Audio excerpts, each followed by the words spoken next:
जी दीपक शर्मा जी, एक कह रहे थे आप एक दूसरे को समझना हस्बैंड वाइफ को बहुत जरूरी बहुत है। जरूरी है। ये पति पत्नी का रिश्ता है, इसमें दोनों को ही एक दूसरे को रिश्ते को आगे बढ़ाना होता है, दोनों को एक साथ रहना होता है, एक दूसरे को इसमें समझना जरूरी होता है। क्योंकि पति पत्नी के बीच में जो है वो कोई तीसरा उन्हें सलाह नहीं दे सकता।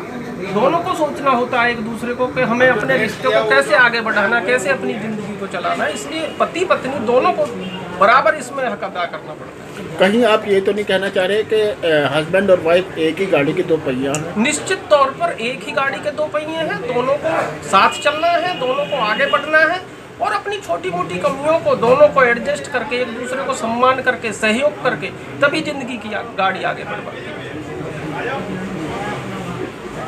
कितने बच्चे होंगे दीपक शर्मा? मेरे 2 बच्चे हैं, एक बेटा एक बेटी। तो बेटा बड़ा है, बेटी बड़ी है, बेटी और बड़ी बेटा है। तो मैं जान सकता हूँ क्या क्या उम्र है? बेटी इस साल इंटर में है और बेटा हाई स्कूल। तो मेरा सबसे पहला सवाल आपसे ये रहेगा, क्या 18 साल से कम उम्र के बच्चों के हाथ में एक्टिवा और बाइक होनी चाहिए? निश्चित तौर पर नहीं होनी चाहिए। कानून का सम्मान करना चाहिए और पेरेंट्स को ये प्रयास करना चाहिए कि यदि वैसा साधन उपलब्ध है वाहन, तो उन्हें स्कूल बस या वैसी जो सुविधाएं हैं वो दी जानी चाहिए, ना कि प्राइवेट वाहन, एक्टिवा वगैरह। वो चीज़ें अवॉइड करना चाहिए, क्योंकि सबसे पहली चीज़ है कि यदि आप कानून का पालन करेंगे तो कानून निश्चित तौर पे हमारे फ़ायदे के लिए बने हुए हैं। बच्चे के साथ यदि कोई दुर्घटना हो जाती है तो उसमें जिम्मेदारी सबसे पहले ये माँ बाप की। तो इसलिए मेरा मानना है कि उनको नहीं देना चाहिए। नहीं देनी चाहिए एक्टिवा? नहीं। हाँ, तो रोड पर चलाने के लिए रोड नहीं। पर चलाने के लिए नहीं देना। चलिए, आपके बच्चे छोटे, मैं एक जानकारी और लेना चाहता हूँ, क्या 12 साल से छोटे बच्चों के हाथों में मोबाइल होना चाहिए? अब क्योंकि मोबाइल एक बीमारी बन चुका है मेरे अनुसार, तो ज़रूरत नहीं है, बीमारी बन चुका है। और जब हम आदी हो जाते हैं किसी चीज़ के तो उसको बड़ा जो उसकी लत लग जाती है हमको। हालांकि मेरा मानना ये है कि जितनी आवश्यकता हो माँ बाप को सिर्फ उतना उनको दिया जाना चाहिए अपनी सामने के। नेट का यूज़ करते हैं बच्चे, आज स्टडी इतनी हायर है, लेकिन मेरा मानना है कि उन्हें पर्सनली एक मोबाइल लेके दे देना चाहिए। इसकी ज़रूरत अभी नहीं, हम लोग नहीं समझते। हम भी आए हैं एजुकेशन लेके, तो हमारे बचपन में और आज के टाइम में काफ़ी फ़र्क है। लेकिन मेरा मानना ये है कि उनको मोबाइल इतनी कम उम्र में नहीं देना चाहिए। बच्चे जब फेल हो जाते हैं, क्लास में फेल हो जाते हैं या किसी सब्जेक्ट में फेल हो जाते हैं, जब माँ बाप डांट देते हैं तो वो सुसाइड की तरफ चल देते हैं। उसका सबसे बड़ा रीज़न मेरे अनुसार ये है कि हम लोग अपने बच्चों को इतना प्रेशर में ले आते हैं स्टडी के में और आगे बढ़ने के में, उन्हें स्ट्रेस पैदा हो जाता है। हम लोग उनको वो चीज़ें नहीं दे पाते, जैसे खेलना है, पर्याप्त समय है, माँ बाप की जो ड्यूटी है एक साथ रहना है, तो उनको हम लोग इतना समय नहीं दे पाते हैं। सबसे बड़ा ज़रूरी चीज़ जो है वो यही है मेरे अनुसार। तो बच्चों में स्ट्रेस बढ़ जाता है क्योंकि वो अपने आप एक टारगेट फिक्स कर लेते हैं कि भाई हमको यही करना, अगर 90% से नीचे रहेंगे तो ये हो जाएगा। उसमें सबसे बड़ा रोल होता है माँ बाप का, उसके बाद रोल होता है उसके टीचर्स का। तो वो इस तरीके से अगर हम लोग अपने उसको प्लानिंग करते हैं, बच्चों को गाइडेंस देते हैं कि भाई ये सारी चीज़ें आप फाइट कीजिए, आप निश्चित तौर पे अपनी एजुकेशन को गेन कीजिए, लेकिन उसमें कोई टारगेट ऐसा फिक्स ना कीजिए कि भाई आपके 90% नहीं आए हैं तो फिर आप कुछ भी नहीं हो। तो इसलिए ये चीज़ें जो जिम्मेदारी है माँ बाप की, तो उनको इस तरीके से परिवेश में ढाल के रखें कि ऐसी चीज़ों को साइकोलॉजिकल थोड़ा सा स्ट्रेंथ के साथ जो लेना चाहिए। तो इसमें माँ बाप की ड्यूटी बहुत ज़्यादा बढ़ जाती है। दीपक शर्मा जी, जैसे कि आप 2 बच्चों के पिता हैं जी। क्या आप कितना समय आप बच्चों के साथ व्यतीत करते हैं? मैं बच्चों के साथ, क्योंकि मेरा प्रोफेशन ऐसा है कि मेरे को ज़्यादा समय अपने प्रोफेशन में देना पड़ता है, लेकिन निश्चित तौर पर मैं कम से कम बच्चों के साथ 2-3 घंटे अवश्य रहता हूँ। तो आपको कैसा लगता है जब आप बच्चों के साथ होते हैं? निश्चित तौर पे पहले मैं उनकी बातें सुनता हूँ, उनकी समस्या अगर कोई है, उसे उनकी क्या हॉबी है, क्या वो चाहते हैं, उस बारे में हम लोग डिस्कस करते हैं परिवार में बैठ के शाम को अवश्य। दीपक शर्मा जी, क्या बच्चों के साथ फ्रेंडली व्यवहार रखना चाहिए या स्ट्रिक्ट व्यवहार रखना चाहिए? नहीं, मेरा मानना ये है कि फ्रेंडली व्यवहार रखना चाहिए, लेकिन इतना फ्रेंडली नहीं कि आपके किसी भी निर्णय को वो दरकिनार कर सकें। कहीं कहीं आपको पेरेंट्स को ये निर्णय लेना होता है कि जहाँ आपको ऑर्डर देना पड़ता है, ना कि रिक्वेस्ट करना। तो ये पेरेंट्स का रोल मैं मानता हूँ। क्या पेरेंट टीचर मीटिंग में जाते हैं? जी हाँ, मैं जानता हूँ। तो आपको कैसा लगता है वहाँ, क्या अनुभव मिलता है आपको? मुझे एक ऐसा अनुभव मिलता है कि उससे एक तो हमें ये पता चलता है कि स्कूल का क्या माहौल चल रहा है, कैसा स्टडी का चल रहा है, और आप घर पे हैं तो आपके बाद में बच्चों का स्कूल में क्या चल रहा है, उनके साथ कोई समस्या तो नहीं है, और उनके टीचर्स का कैसा चल रहा है, सारी चीज़ जानने को मिलती है तो अच्छा है। और वो ड्यूटी भी है एक पेरेंट्स की कि अपने बच्चों पे चारों तरफ वो नज़र भी रखें और उन्हें पता चलता रहे कि कोई ऐसी समस्या तो नहीं कि बच्चा हमें ना बता पा रहा हो, और स्कूल में शायद ऐसा ना हो, तो इसलिए जो पेरेंट्स मीटिंग में जाना अच्छा लगता है। दीपक शर्मा जी, जैसे कि आप गाज़ियाबाद में वकालत करते हैं, दिल्ली में भी जाते हैं? मैं पहले यहाँ पे रजिस्ट्रेशन जब तक नहीं हुआ था तो मैं दिल्ली में ही करता था। मेरे गुरुजी जो हैं वो दिल्ली से ही हैं, मेरे दिल्ली में कज़न ब्रदर भी हैं। High court, supreme court? Delhi high Delhi high court. तो डिस्ट्रिक्ट कोर्ट और हाई कोर्ट जो एक नया अधिवक्ता है, तो आप क्या सजेशन देना चाहेंगे कि डिस्ट्रिक्ट कोर्ट में पहले से बैठे या हाई कोर्ट में डायरेक्ट जाकर के बैठे? देखिए, मैं नए अधिवक्ताओं को यही कहना चाहता हूँ कि डायरेक्ट हाई कोर्ट में नहीं बैठना चाहिए, क्योंकि जो डिस्ट्रिक्ट कोर्ट है वहाँ पे मेरिट से बात चलती है। सारा जो केस का ट्रायल होता है वो डिस्ट्रिक्ट कोर्ट में होता है। हाई कोर्ट तो अपील कोर्ट है, वहाँ पे जो मुकदमे या कोई भी बात जाते हैं वो यहाँ के बाद जाते हैं। तो जो सीखने को हमें मिलता है, जो बेसिक्स हैं, वो हमें डिस्ट्रिक्ट कोर्ट में मिलते हैं, और जो यहाँ सीख लेगा एक बार वो हाई कोर्ट जा सकता है, उसके बाद आगे कहीं भी जा सकता है। यानी कि हमें अगर छत पे चढ़ना है जी तो एक पहली सीढ़ी, हाँ, पहली सीढ़ी हाँ, अपनानी डिस्ट्रिक्ट पड़ेगी। कोर्ट है, वहाँ सीखने को आपको मिलता है सारी चीज़। दीपक शर्मा जी, जो बच्चे होते हैं जी। तो आप उन्हें आउटिंग पे ले जाते हैं? हाँ, मैं कभी कभी ले जाता हूँ जब हमारे पास समय होता। क्या आप उन्हें गिफ्ट भी देते हैं समय समय पर, अच्छी पढ़ाई के लिए प्रेरित करने के मैं लिए? उनको प्रेरित करता हूँ, और मेरा अपना मानना ऐसा है कि मैं उन्हें बहुत ज़्यादा गिफ्ट नहीं, लेकिन उनके जन्मदिन वगैरह या उनका कोई सेलिब्रेशन होता है तो मैं अवश्य अपनी हैसियत के अनुसार उन्हें गिफ्ट देने का प्रयास करता हूँ, उन्हें मोटिवेट करता हूँ। तो जो आपने अभी शब्द कहा मोटिवेट करने के लिए आप क्या क्या रास्ते अपनाते हैं? मोटिवेट के लिए सबसे पहला मेरे अनुसार, क्योंकि सबसे पहली चीज़ क्या है कि अपने बच्चों से बात करनी चाहिए, उन्हें समझने का प्रयास करना चाहिए माँ बाप को कि हमारा बच्चे की क्या चीज़ें हैं, क्या उसमें गुण है, क्या कमियाँ हैं। तो उनको अगर कुछ कमियाँ आपको नज़र आ रही हैं तो उन्हें प्रयास करना चाहिए कि उसको पॉजिटिवली उसको सुधारने का प्रयास करना चाहिए, और उसको जो है ऐसा वातावरण देना चाहिए जिससे वो पॉजिटिव और फाइट करने के लिए सक्षम हो सके। एक बच्चा होता है जी, वो बनना कुछ चाहता है और उसको बनने के लिए फोर्स कुछ माँ और बाप कुछ माँ बाप सोचते द्वारा हैं। जी। या किसी और को आइडियल बनाकर उनके सामने पेश किया जाता करते है, हैं। क्या ऐसा करना चाहिए? नहीं नहीं, बिल्कुल नहीं करना चाहिए। मेरे अनुसार, जैसा मैंने अपने बचपन से सीखा कि व्यक्ति को प्रयास करना चाहिए, लेकिन माँ बाप को ये नहीं करना चाहिए कि अपने बच्चों को पहले ही बना दे कि मुझे तुझे डॉक्टर बनाना है, तुझे इंजीनियर बनाना है, या तुझे साइंटिस्ट बनाना है। वो नहीं, बच्चा अपनी योग्यता के अनुसार जिसमें उसका स्किल अच्छा हो, पॉजिटिव हो, उसको उस तरीके की तरफ जाने के लिए, उसको आगे बढ़ने के लिए उसको प्रेरित करना चाहिए, और बिल्कुल भी बर्डन नहीं डालना चाहिए कि आपको साइंटिस्ट ही बनना है। ये मेरा मानना है कि उनको जहाँ उसकी हॉबी है, जिधर वो जा सकता है, वो खिलाड़ी भी बन सकता है, वो इंजीनियर भी बन सकता है, लेकिन आप उसमें अपनी इच्छाएं हैं उनको ना थोपें। तो मतलब आप ये चाहते हैं कि वो फ्री माइंड जो उसकी रुचि हो वो रुचि में अपनी रुचि में आगे बढ़े, चाहे वो खेल हो, चाहे वो पढ़ाई हो, चाहे वो डॉक्टरी की पढ़ाई हो, चाहे इंजीनियरिंग की पढ़ाई हो, चाहे वकालत हो, या कोई भी पेशा हो।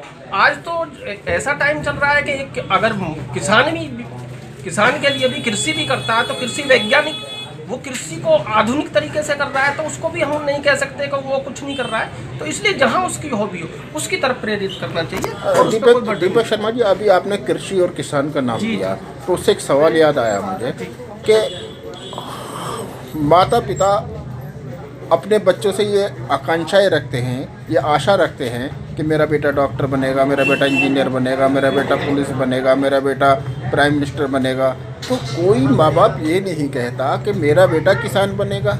उसके पीछे सबसे बड़ा रीज़न मैं मानता हूँ हमारे देश की सरकारें जो रही हैं, उन्होंने आज तक किसानों के लिए कुछ नहीं किया है। कोई कितना बड़ा किसान हो, कितना छोटा किसान हो, किसान हमारे देश में सबसे ज़्यादा मेहनत करता है, हमारे देश को पालता है, लेकिन उसकी सिक्योरिटी कहीं नहीं है, उसकी फसल की कोई सुरक्षा नहीं है, उसको क्या लाभ मिल सकते हैं वो कोई सरकारें देती नहीं है, सिर्फ बातें करती हैं सरकारें। तो किसान जो है वो हर वक्त संघर्ष में रहता है, उसकी कोई सुनने वाला नहीं होता है। इसलिए कोई भी माँ बाप नहीं चाहता कि मेरा बेटा किसान बने। हालांकि अब स्थितियां बदल रही हैं, लेकिन फिर भी सरकारों ने इस तरफ कोई काम नहीं किया, किसानों के हित के लिए कोई काम नहीं किया। इसमें केंद्र सरकारें भी शामिल हैं, इसमें राज्य सरकारें भी शामिल हैं, इसीलिए किसान आज भी दयनीय स्थिति में। तो आप कब से मतदान कर रहे हैं? मैं जब से 18 साल की उम्र हुई तो शायद तब से ही मैं मतदान करता हूं, और प्रत्येक लोकसभा और विधानसभा में मैंने मतदान किया है। जो आप मतदान का चुनाव करते हैं जी, तो वो कैंडिडेट देख के करते हैं या पार्टी देख कर? निश्चित तौर पे मैंने आज तक कैंडिडेट देख करके मतदान किया है। मैंने कभी किसी पार्टी को देख करके मतदान नहीं किया है, और मैं आज भी कैंडिडेट देखकर ही मतदान करूंगा। मैं किसी पार्टी से नहीं जुड़ा हूँ। क्या मतदान भारी रेशियो में, भारी संख्या में करना चाहिए? निश्चित तौर पर मतदान अधिक से अधिक मात्रा में करना चाहिए। ये हमारा एक संवैधानिक अधिकार है, और हम इस अधिकार के द्वारा ही अपनी नीतियों को लागू कराने के लिए कुछ कर सकते हैं। इसलिए मेरा मानना है कि अधिक मात्रा में मतदान करना चाहिए। ये आपकी पसंद हो सकती है अलग अलग तरीके से, अलग अलग पार्टियों के लिए, अलग अलग कैंडिडेट के लिए, लेकिन मेरा मानना यह है कि मतदान अवश्य करना चाहिए। दीपक शर्मा जी, हम एक हिंदुस्तान के एक समाज के एक अंग, बहुत छोटे से अंग हैं। हमारे समाज में सबसे ज़्यादा एक दहेज एक अभिशाप के रूप में जाना जा रहा है। तो आप क्या कहना चाहेंगे इस दयनीय स्थिति के बारे में? देखिए, दहेज प्रथा एक कुप्रथा थी, और जो लोग भी, ऐसा नहीं है कि समाज में अधिक मात्रा में दहेज के मामले वास्तव में होते हों। कुछ मामले वैचारिक मतभेद के उत्पन्न हो जाते हैं, तब भी दहेज के केस होते हैं। लेकिन मेरा मानना फिर भी ये है कि दहेज एक कुप्रथा है, और इससे बचना चाहिए। इससे सबसे बड़ी चीज़ जो है इसमें वो अशिक्षा है। यदि लोग शिक्षित ज़्यादा मात्रा में होंगे तो ये सारी बुराइयां जो हैं वो उतनी कम हो जाएंगी। तो मेरा मानना ये है कि दहेज एक कुप्रथा, इसको दूर करना चाहिए, और समाज का इसमें बहुत बड़ा रोल है। इसमें समाज जितना हमारा मजबूत होगा उतनी कुरीतियाँ ये कम हो जाएंगी। भ्रूण हत्या के बारे में कुछ कहना चाहेंगे? भ्रूण हत्या के बारे में मैं सिर्फ इतना कहना चाहूँगा कि ये एक सामाजिक बुराई है, और इसमें सबसे बड़ा रोल होता है कि हमारे आसपास कैसा माहौल है, और हमें प्रयास ये करना चाहिए कि बच्चा, चाहे वो बेटी है चाहे बेटा है, वो बराबर है। आज का ज़माना ऐसा नहीं है कि उसमें भेदभाव किया जा सके, और प्रत्येक बच्चा जो भ्रूण है, जैसे ही वो भगवान का दिया हुआ एक गिफ्ट है, उसकी रक्षा की जानी चाहिए, और हमें इसमें पूरा रोल अदा करना चाहिए। इस कुरीति को दूर करना चाहिए अवश्य। इसमें कानून भी बनाना चाहिए सरकार को, और स्ट्रिक्टली उसे लागू भी कराना चाहिए। जैसे को तैसा के बारे में क्या कहेंगे आप? जैसे को तैसा के बारे में तो मैं यही कहूँगा कि जैसी परिस्थितियाँ हों, खैर उसके हिसाब से काम करना चाहिए, लेकिन हमारा फर्ज नहीं, क्या ईंट का जवाब पत्थर से देना चाहिए? नहीं, बिल्कुल नहीं देना चाहिए। ऐसा बिल्कुल नहीं है। उससे तो समस्या का समाधान नहीं हो सकता। किसी समस्या का समाधान मिल बैठ कर ही लिया जा सकता है, और उसको लड़ाई से या मतलब जैसे को तैसा करके नहीं लिया जा सकता। उसे बातचीत के द्वारा समाधान किया जा सकता है जैसे भी, लेकिन ईंट का जवाब पत्थर से नहीं देना चाहिए। जितनी चादर हो उतने ही पैर फैलाने चाहिए। निश्चित तौर पर आज महंगाई का ज़माना है, और अपनी चादर को अवश्य पहचानना चाहिए, क्योंकि भविष्य किसी को दिखता नहीं है, कल क्या हो जाएगा। इसलिए अपनी परिस्थिति देखनी चाहिए, और जितनी चादर हो उसी के हिसाब से व्यक्ति को अपने खर्चे रखने चाहिए। अपनी इनकम कैसी है, आपके खर्चे कितने हैं, उसके हिसाब से ही व्यक्ति को समझना चाहिए। मनी को कैसे सेव करते हैं आप? मैं जितना मेरे पास बचता है उसको इन्वेस्ट करता हूँ, और म्यूचुअल फंड्स वगैरह मैंने ले रखे हैं, पॉलिसीज़ हैं, उसके हिसाब से ही मैं करता हूँ। चलिए, एक मजाक वाला सवाल है जी। मोदी जी ने नोटबंदी की जी, तो हमारी बहन जी के पास कितने रुपए निकल कर आए? उसने एक्चुअली में 40-50 हज़ार रुपये के करीब थे, जो उसकी पर्सनल बचतें थीं, बचाए हुए थे, उसके अकाउंट्स में थे, वही सिर्फ बदलवाए मुँह में। और निश्चित तौर पर नोटबंदी का असर आया, लेकिन जो कानून है उसका पालन करना पड़ता है। जीएसटी के बारे में क्या कहेंगे आप? जीएसटी एक संपूर्ण टैक्स वाला कानून लेके ये नहीं आए। आज भी जीएसटी भी है, लेकिन उसके सिवा भी बाकी टैक्स हैं जो खत्म नहीं हुए। जीएसटी की जो मंशा थी कि भाई एक टैक्स रहेगा बाकी खत्म हो जाएंगे, ऐसा नहीं हुआ। और जीएसटी से निश्चित तौर पर जो छोटे लोग थे, छोटे उद्यमी थे, छोटे कारोबार वाले लोग थे, उनको निश्चित तौर पर बहुत बड़ा धक्का लगा। अर्थव्यवस्था को काफ़ी धक्का लगा है, और इसे उबरने में अभी काफ़ी समय लगा। दीपक शर्मा जी, नेता जी, थोता चना बाजे घना कहावत कही जाती है समाज में जी। तो क्या आजकल हमारे हिंदुस्तान के नेता बिल्कुल इसी कहावत पर खड़े उतर रहे हैं? निश्चित तौर पर हमारे देश की जो राजनीति है वो उस स्तर की नहीं है जो राजनीति होनी चाहिए। उसका सबसे बड़ा कारण क्या है कि हमारे संविधान में जो हमें पावर दी गई उसका दुरुपयोग सिर्फ जो किया है वो राजनेताओं ने किया है। आज तक इंडिया में कोई ऐसा कानून नहीं बना है कि राजनीति करने के लिए कोई योग्यता तय की गई हो।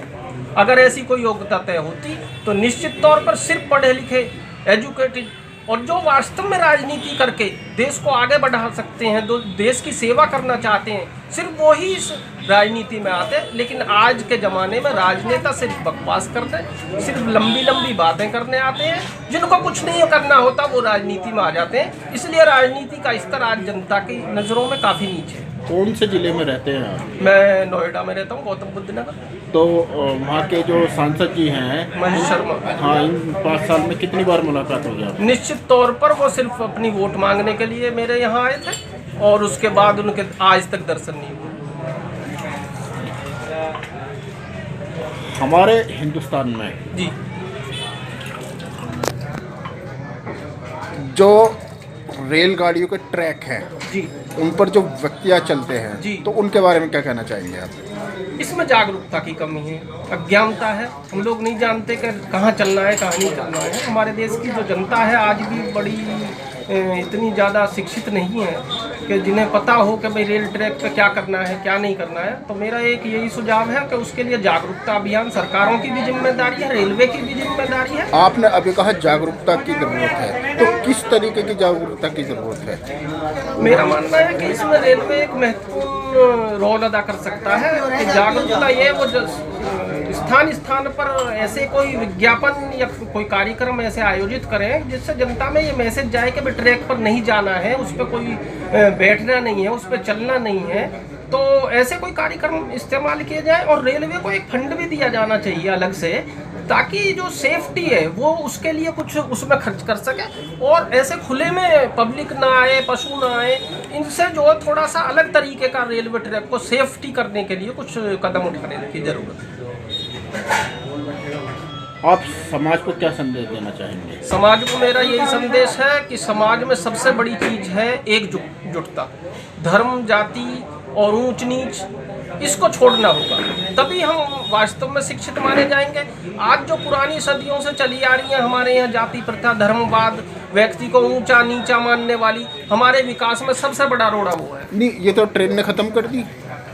ट्रेन ने? जी नहीं, ट्रेन ने तो खत्म नहीं की है पूरी तरह से, फिर भी हम लोगों के दिलों में वो चीजें बनी हुई हैं। दिलों में, हाँ, ये बात सही कह रहे हैं। इसको दूर करने के लिए सबसे पहली चीज ये है कि सबसे हमें ये समझना होगा कि व्यक्ति की अपना रहन सहन है, अपना व्यवहार हो सकता है, लेकिन हम हैं सब इंसान और इंसानियत को बढ़ाने की जरूरत है। सबसे बड़ी चीज क्या इंसान को इंसान से धोखा देना चाहिए? क्या इंसान को धोखा? मेरा मानना यह है कि इंसानियत में धोखा नहीं हो सकता। अगर आपके अंदर इंसानियत है तो वो धोखा नहीं देगा। लेकिन हमारे यहाँ क्या है कि हम इंसानियत को खोज नहीं पा रहे हैं अपने अंदर।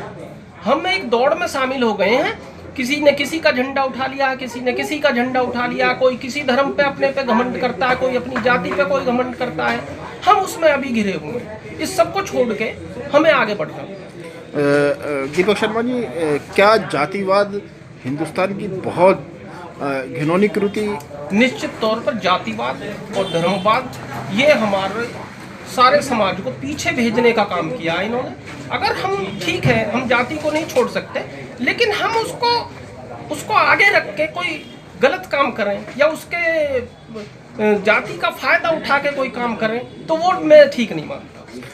आप किस तरीके के केस देखते हैं दीपक? मैं क्रिमिनल ज़्यादा देखता हूँ, क्रिमिनल केसेस ज़्यादा देखता हूँ। भारतीय दंड संहिता 497 के बारे में कुछ कहना चाहेंगे? 497 अभी सुप्रीम कोर्ट ने लास्ट टाइम जो है उस पर एक बड़ा निर्णय दिया है और मेरा मानना है कि वो जो भी है, जब मैकाले के टाइम की हमारी IPC बनी हुई थी उसके बाद में ये बड़ा एक संशोधन कराया है इन्होंने।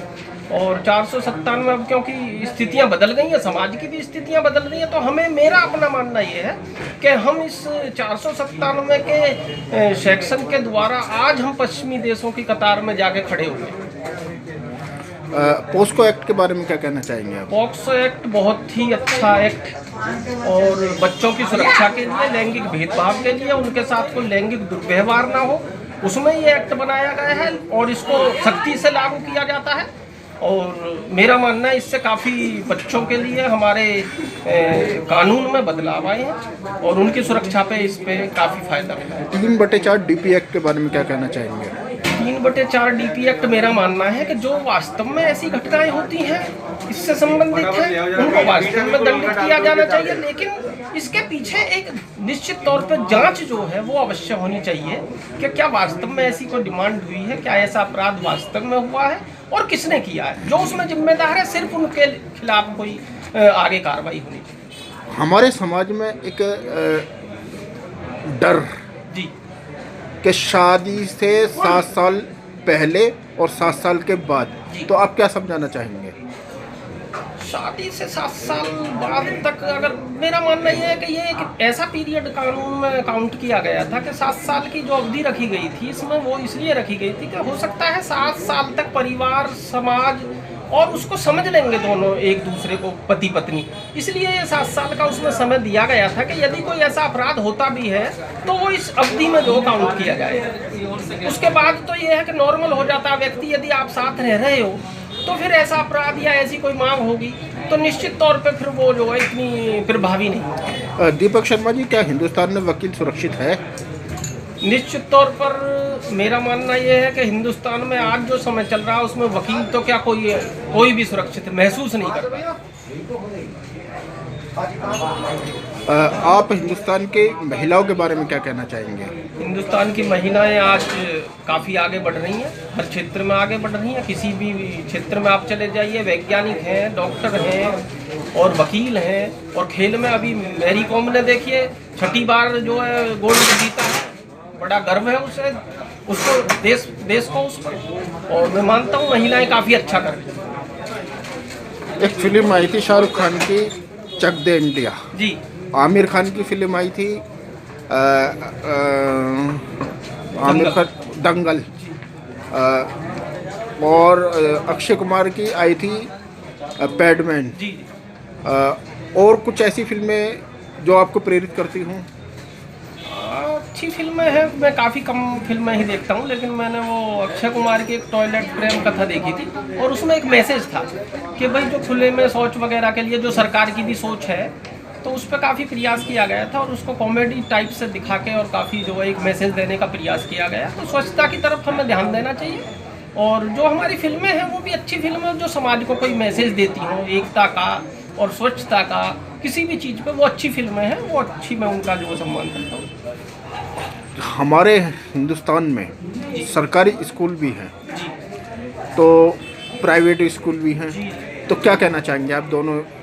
सरकारी स्कूलों के बारे में मैं कहना चाहूँगा कि हम लोगों की एक समाज की जो जिम्मेदारी है उसको सरकारों ने भी नहीं निभाया है। हम कक्षा 1 से कक्षा 12 तक तो हर पेरेंट्स ये चाहता है कि मेरा बच्चा प्राइवेट में पढ़े, लेकिन जैसे ही वो इंटर कर लेगा उसके बाद वो सोचते हैं कि मेरा बच्चे को सरकारी स्कूल मिल जाए, इंजीनियरिंग में मिल जाए, सरकारी डॉक्टर में मिल जाए, सरकारी लॉ में सरकारी मिल जाए। तो हमें इस सोच को बदलना है। उसमें सबसे ज़रूरत क्या है कि सरकार को सोचना चाहिए। सरकार में जो लोग हैं, जो शासन में लोग हैं, वो खुद ही इस तरफ ध्यान नहीं दे पाते। वरना तो ऐसा नहीं है कि सरकारी स्कूलों में जो शिक्षा का कोई दूसरा स्तर हो, लेकिन इस पर सरकारों की कुछ उदासीनता है, ये मेरा मानना है। क्या इंसान को लालची होना चाहिए दीपक शर्मा जी? निश्चित तौर पर इंसान को लालची नहीं होना चाहिए और लालच हमें गलत रास्ते पर ले जाती है, लेकिन हमारी एक मनोवृत्ति है लालच की तरफ जाना, उससे बचना चाहिए। गरीब जो होता है वो मदद का तलबगार होता है जी। और एक कहावत कही जाती है कि तिनकों को डूबते का सहारा। तो आप क्या कहना चाहेंगे? मेरा मानना यह है कि हमें देखना चाहिए कि यदि कोई ज़रूरतमंद है और हम जितनी उसकी ज़रूरत कर सकते हैं इंसानियत के नाते, हमें अवश्य करनी चाहिए। ये समाज की एक अच्छी बात है कि हमारे अंदर एक मनोवृत्ति होती है मदद करने की, और उसको डेवलप करना चाहिए। जिसकी ज़रूरत हो अवश्य करनी चाहिए। कामयाबी के क्या राज है? कामयाबी का मेरे अनुसार तो सिर्फ एक ही राज है कि आप कठिन मेहनत कीजिए, संघर्ष कीजिए, कभी पीछे मत मुड़िए। आप कोशिश कीजिए, फेल होंगे आप, लेकिन आप सफल तभी होंगे जब आप लड़ेंगे। लक्ष्य, धैर्य, परिश्रम, जी इन तीनों से क्या बनता है? देखिए, जब आप एक लक्ष्य तय कर लेते हैं तो उसके लिए आपको परिश्रम अवश्य करना चाहिए, और परिश्रम करते करते धैर्य रखना जरूरी है, क्योंकि परिश्रम का मतलब ये नहीं है कि आप एक बार में सफल हो जाएंगे। आप लगातार परिश्रम कीजिए, तब आपको लक्ष्य मिलेगा। दीपक शर्मा जी, आप जो नए अधिवक्ता इस प्रोफेशन में आ रहे हैं तो उनके लिए क्या संदेश देना चाहेंगे? नए अधिवक्ताओं को स्वागत है इस व्यवसाय में, लेकिन मेरा मानना यही है कि आप कठिन परिश्रम कीजिए और सीखिए। सीखना बहुत ज़रूरी है इस क्षेत्र में, क्योंकि ये एक ऐसा प्रोफेशन है, यदि आप इसमें बिना सीखे और सीधे काला कोट पहन के सीधे कोर्ट में चले गए तो आपको कुछ नहीं होगा। आप पढ़ के जो आए हैं उससे प्रैक्टिकल में काफ़ी फर्क है। तो इसलिए मेरा आपको यही संदेश है कि आप आइए, मेहनत कीजिए, सीखिए और अपने लक्ष्य को प्राप्त कीजिए। आप हंसते बहुत कम है, क्या वजह है इसकी? मेरा ऐसा ही नेचर है, जब मौके आते हैं तब मैं काफ़ी हंसता भी हूँ। क्या स्वास्थ्य का सब्जेक्ट हर क्लास में होना चाहिए? निश्चित तौर पे आज जो हमारा समय है उसमें स्वास्थ्य के संबंध में जो है काफ़ी चीज़ें हैं जिनको समझना जरूरी है, और उसके संबंध में एजुकेशन में भी स्वास्थ्य के लिए होना चाहिए, और स्वास्थ्य सबसे पहली चीज़ है। चलिए, चलते चलते एक सवाल, जी क्योंकि मैं झूठ नहीं बोलता, जी। क्या कहना चाहेंगे आप? नहीं, मेरा व्यवसाय झूठ से संबंधित है, और मेरे पास जो आता है मेरा क्लाइंट, निश्चित तौर पर वो दोषी होता है कि भाई उस पर कोई आरोप होते हैं और उसे बचाने का मेरा काम होता है। यदि मैं शुरू के दिन जाके ही ये कह दूँ कि नहीं साहब, मेरा क्लाइंट जो है, जो आरोप है उस पर और वो दोषी है, तो मेरा व्यवसाय नहीं चल पाएगा। इसलिए ज़रूरी है मुझे अपने क्लाइंट का बचाव करना है।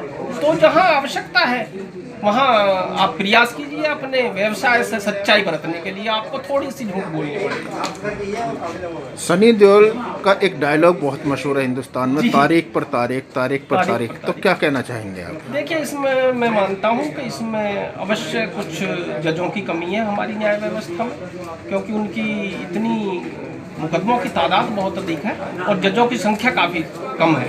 लेकिन उसके बावजूद भी कुछ अधिवक्ताओं की प्रैक्टिस ऐसी होती है कि टालने में विश्वास रखते हैं, लेकिन अब थोड़ा जागरूकता बढ़ रही है। पिछले 4-5 सालों से मैं देख पा रहा हूँ कि काम में काफ़ी प्रगति है, और कोशिश की जा रही है न्यायपालिका के द्वारा भी और अधिवक्ताओं के द्वारा भी। अधिवक्ता भी अपना पूरा रोल अदा कर रहे हैं कि वो जो लिंगर ऑन ना किया जाए किसी भी केस को। और मेरा मानना यह है कि जितना भी हो सके अत्यधिक प्रयास करना चाहिए, ताकि ये जो पेंडेंसी है हमारे केसों की, इसको थोड़ा दूर किया जाए। कोल्ड ड्रिंक पीते हैं आप दीपक शर्मा जी? कभी कभी मैं पीता हूँ। फ्री की मिल जाती हो तो भी तो ले लेते होंगे? नहीं, ऐसा नहीं है।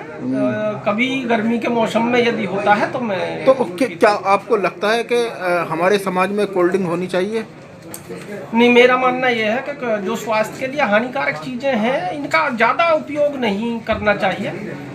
कोल्ड ड्रिंक बनाई है बड़ी बड़ी कंपनियां हैं, हमारी सरकार खुद उन्हें लाइसेंस देती है, लेकिन स्वास्थ्य के लिए जो चीज़ हानिकारक है उनमें हमें खुद अपना रोल देखना होता है कि हमारे लिए क्या अच्छा है, क्या बुरा। दीपक शर्मा जी, आपने कीमती समय दिया, उसके लिए धन्यवाद। हमारे साथ हैं दीपक शर्मा जी। अगर चैनल पसंद आए तो लाइक कीजिए, सब्सक्राइब कीजिए। धन्यवाद। जय हिंद, जय भारत।